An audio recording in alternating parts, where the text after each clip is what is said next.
ไปดีป้าลูกไอ้แง่จะกระดังทั้งลุงเจ้าปลาจุ่มพี่น้องเอ้ยมื้อนี้เนาะกินกับคนโตกลิ้นแสะอันนี้จะเป็นน้ำพริกจากน้ำพริกคนสวยทางนอร์เวย์ขอบคุณค่ะอันนี้เป็นพริกทอดปะ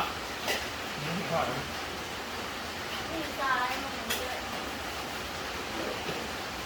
ไอ้แง่เนี่ยพอไอ้แง่เพิ่มเลยน้ำพริกหนังไก่กับน้ำพริกแคบหมูอร่อยมาก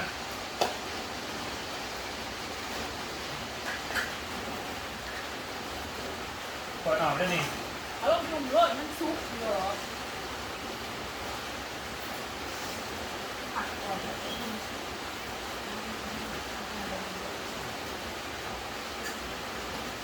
มันมาหอดจะโมงอยู่แหละมันเกลือและไก่นะ2 โมงไก่เพิ่งเผาไปแล้ว 3 โมงเกลือแล้วค่ะผัดอันนั้นลงผัดจุ่ม หอมหอมว่าโคตรเดี๋ยวเอาลงมาดูเดิมเอาลงปูอย่ามาลงในหนีให้มันเย็นของปูมันได้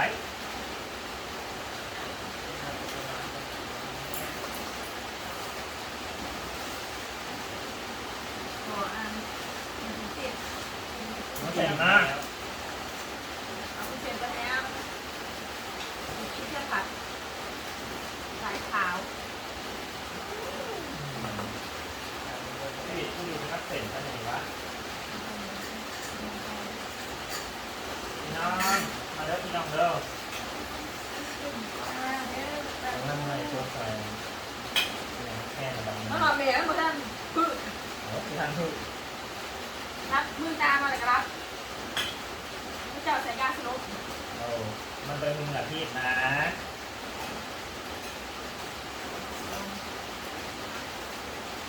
เล่นมินนี่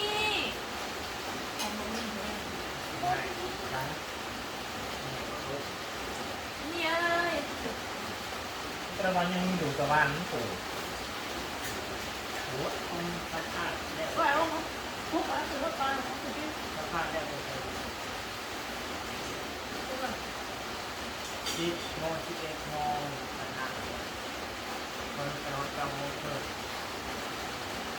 นะครับเลิกไปที่ออกมา11 โมง 40ครับ เราเข้าไปหา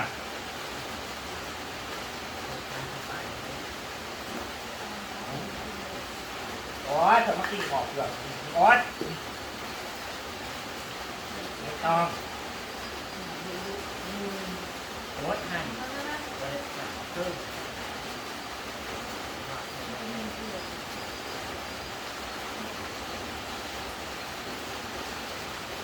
เอาถือรถตายตายแล้วเงินทำอยู่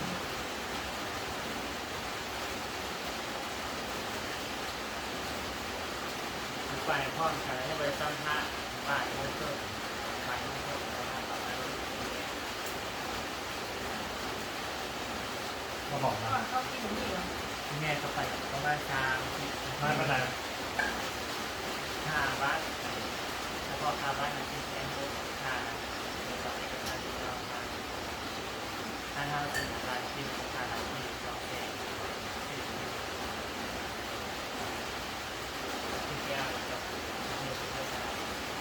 มือได้ เองหมดเลย วันที่3 ตุลาคมวันที่เดือนเราจำ หางตัว ดีนะเกี่ยวเขาแล้วไทยเนี่ยเขาเลยไม่เป็นไรถ้าไปอยู่ไทยไปต้องไหนลูกตัวนั้นถ้าจะไป ไปอยู่ในเราอยู่กับผัวเรา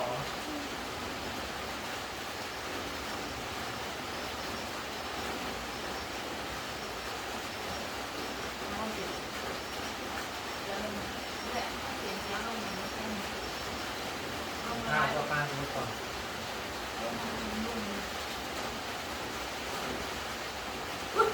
คันใจจังเลย มั่นใจนะอ่ำตาไฟไฟเนาะผมไฟดูออกมา ตัดไปเนี่ย ม ส่เฮือนบริล้างใหญ่กับควรหา พยายามเป็นแต่อย่างนี้เลย แหล่งเนี้ยของมึง มึงกับร้านข้าวไปซื้อที่มาเซ็ตแล้วเสียลง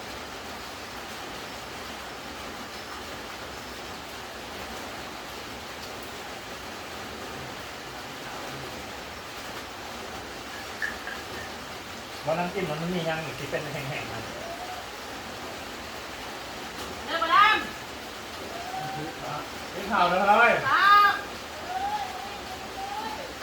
ปลาอิน ก็มันแห้งๆมาก ได้ยังก็กินแรกนะไม่แค่นะไปแล้วมัน สองอย่างค่ะ หืม กะปิหอมมีใส่กะปิหอมกับ วางเงินหอดเลย ไม่ปลาหน่อยนี่แซ่บ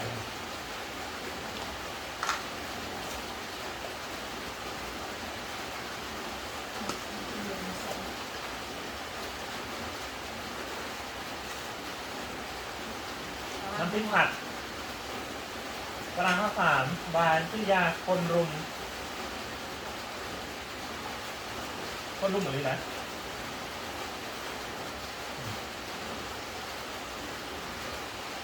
ปลาหน่อย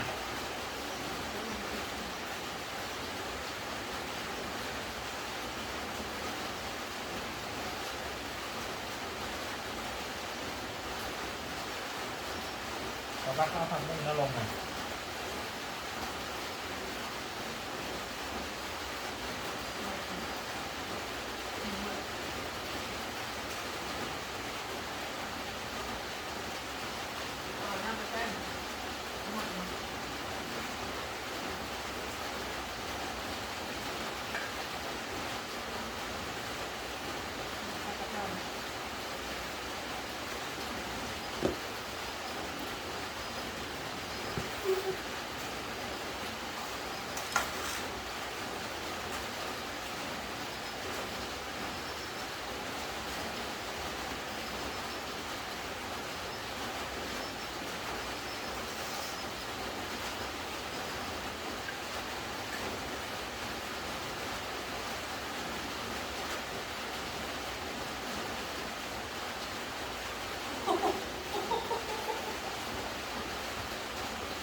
มันก็ไปคอการมันไปกดอันนั้นไหนแล้วอะไรนี่วันใต้กับต้องตีกับ อันนี้ วันทั้งหมด พวกปลาคัง ได้มึงก็ต้อง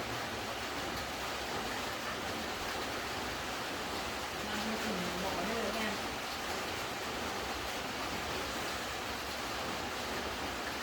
เอาตาเอาปิดนะเอาถึงตา ทางถึง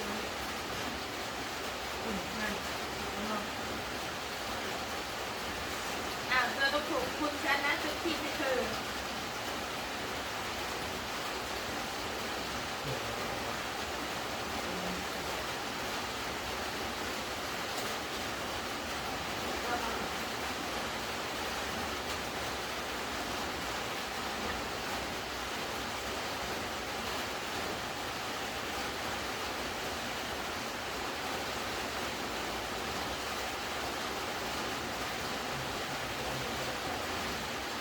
น้อยทำให้แม่ตั้งแต่ขนาดนี้ ไม่เลย ทำอะไรอย่างนี้ เขาไม่ได้ถามเลยเขาไม่ได้ถามเลยแบบนี่ก็เข้ามาแต่เป็นหนังสือเรื่องอะไรไปกับตัวเองบ่จับตัวอยู่เลย น้ำรวมต้มผักแม่ไม่ทราบทุกคน แม่บอกตีนั่งเลย ในหมดเป็นหนังสือเลย คิดเนี่ย เขาจะจ้างปุ๊บแต่เขาไม่แอบแม่ก็บอกนั่น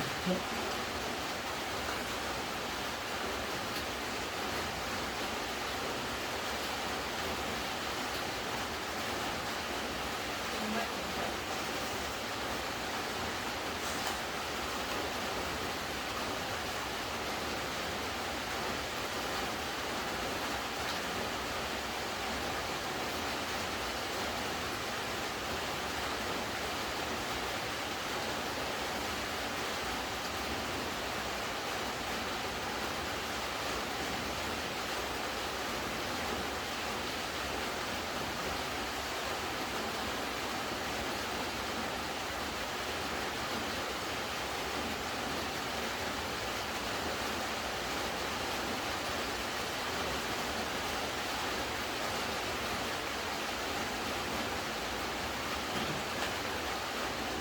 มีไงว่าป้ากูนะลงมาแล้วแค่ไหน ในเขาเขาบอกภูเขา ตอนเป็น3-4ตอนระวังลงเผื่อเราสดแห้งสดแห้ง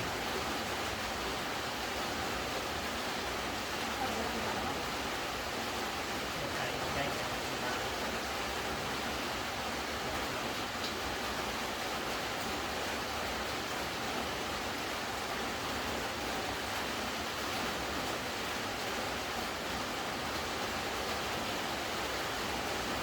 ใช่แล้วเนี่ยเที่ยวก็รู้ อ่านในเขา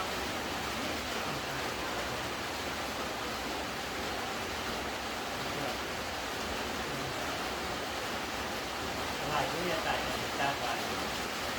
ร้านในร้านต้องเสียบได้ที่ไม่ได้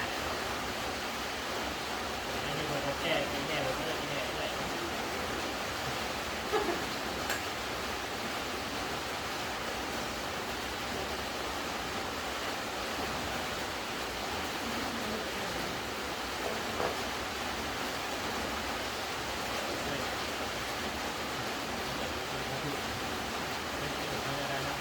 นอกกับนอกเนี่ยนอกเที่ยวนอกเที่ยว ปลาน้องเต้ไม่หมดนะ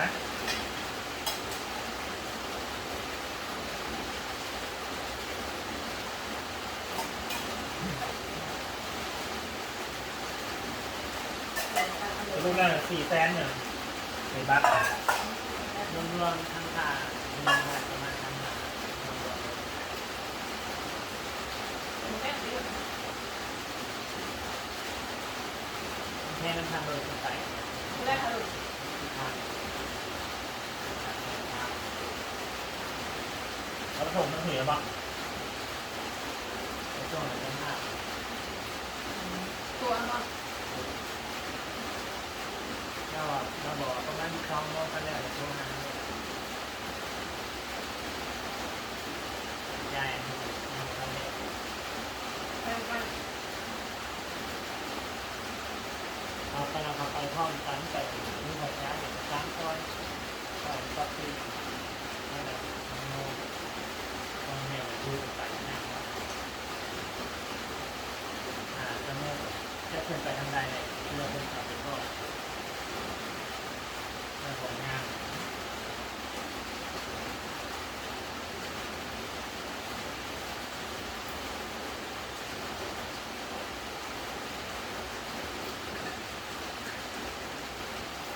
ทำเดี๋ยวมาจะมาแคบน้องคน ไปเห็นหรือว่า ไม่ใช่ไปเหตุจะแดกคนเพิ่มมาอยู่ตรงนี้ แน่นทุกคนเป็นนอกนอก บางครั้งนะถึงก็ได้พอดีเห็นก็ เห็นแต่ชายหูก่อนชายหูไปทำโน่นอาจจะเป็น แย่เปิดหน้ามากินแค่แค่ไหน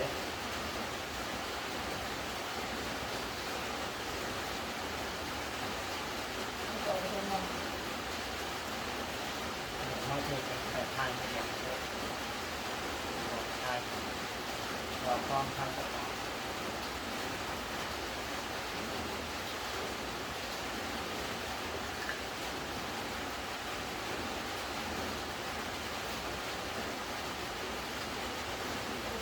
อารมณ์ภาษาด้วยนะพูดแกล้งไหม ไป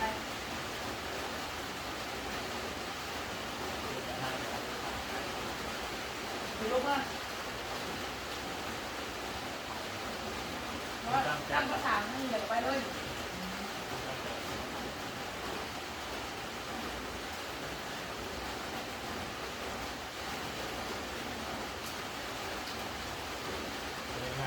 เวลาไปชื่อเชื่อเนี่ยที่เนี่ยไว้คนเด้นางตุติเนี่ยในข้างนอกตุติทำให้ตำรวจที่ด้านหายแล้วก็มันหายไปคือคนร้ายมันจากมันคือคนเก่ง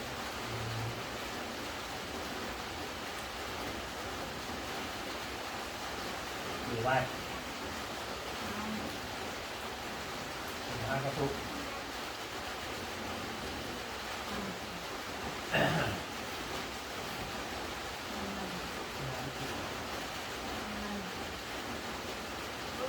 อยากอ้วน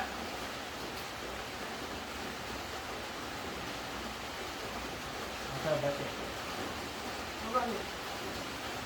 คืออิ่มนะก็สีโบว์อันนี้เต็มเนาะ แล้วก็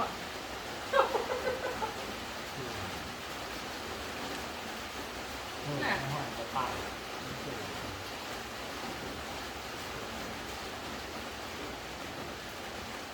มันไม่พักสู้เลย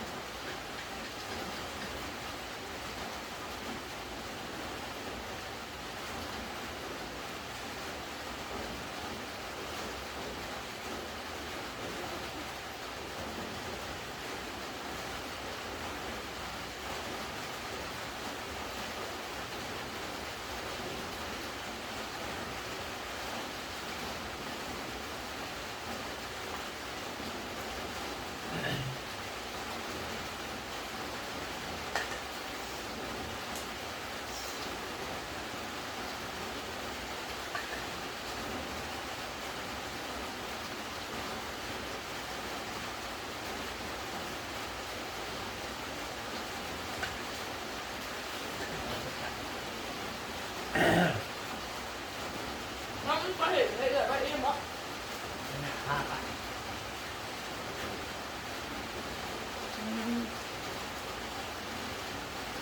ค่ะพี่น้องตกอันคลิปหนาเนาะ แม่ก็เห็น ก็เร็วสบายดี